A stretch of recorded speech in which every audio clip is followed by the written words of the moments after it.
Things. Firstly, an oil boom. The income tax, the top rate of tax in Venezuela is much lower than our own. When the oil prices collapsed, which they didn't prepare for that through the economy. Are you saying that socialist Venezuela is collapsing because of oil prices? No. The second point, one second. This is important. I think it's really important that we talk about what's happening in Venezuela. The second point is the imposition of exchange and price controls riddled with corruption, which have led to drastic shortages, which should not have been imposed, which were imposed supposedly as a temporary measure back in 2002, and of course calamity. Corruption that is inevitable. Let's have Kate coming back on your 2 points. When you have state intervention and when you have state control in the way that Venezuela does, that corruption is inevitable. Let's talk about what's happening in Venezuela. Infant mortality is up by 10,000%. Inflation is up by 947%.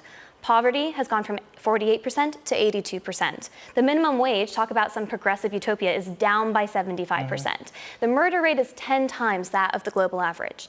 This is a socialist experiment gone truly awry. And sorry, I just have to follow this up very quickly.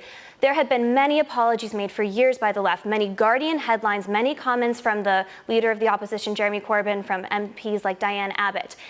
An apology is needed now. An outright apology. I don't care if Jeremy Corbyn's in Croatia. This has to be apologized for. Does Kate have a point? Because the Labour leader has managed to mention Arsenal Football Club while on holiday. But not Venezuela. Does he need to? He will. I'm sure when he comes back on holiday, he will, because the amount of scrutiny which is currently being placed on this. As I've said, firstly, socialist governments in Ecuador, in Bolivia, in Uruguay are not afflicted. Socialist experiments fail. They fail like this. 1 second. Come on.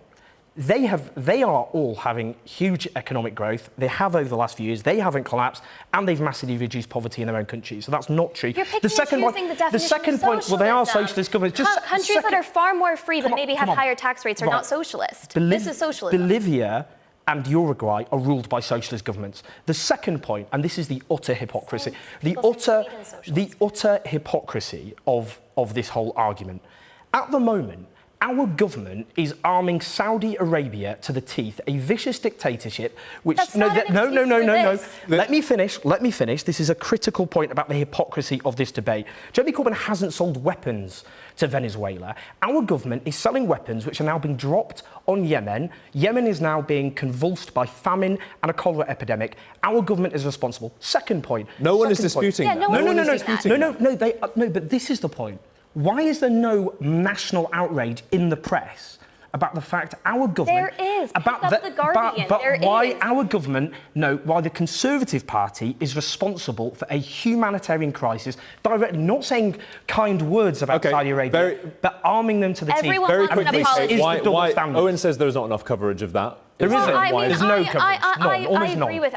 I agree with him from a libertarian point of view. So why are you attacking the Conservative Party? Why are you blaming the Conservatives? If you want to chat about Saudi Arabia and the arms deal, I bet you and I could write a great joint op-ed on that. That does not excuse the fact that there isn't been an apology from Jeremy Corbyn. Hold on, do you want an apology from Theresa May about what's happening? I would love an apology for Theresa May on Saudi Arabia and a lot of other things. And Yemen, and Turkey. That does not distract from the point that headlines from you, from The Guardian, from Jeremy Corbyn, from Diane Abbott have been praising this regime for years, and it turned out it was wrong. And it's okay to apologise for that. What is worse, selling weapons to regimes which bomb countries? I think the endorsement of anybody dying is a bad thing. Which is worse, selling weapons to a murderous dictator which slits the throat of people? Listen, we're coming off. No, it's a critical point. It's about the utter hypocrisy, which is absolutely inexcusable, as I've already said.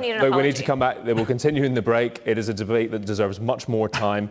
You've both managed to get your points in. There's plenty more coming up after the break here on the Press Preview. Do stay with us. You didn't frankly have the balls to put country before party.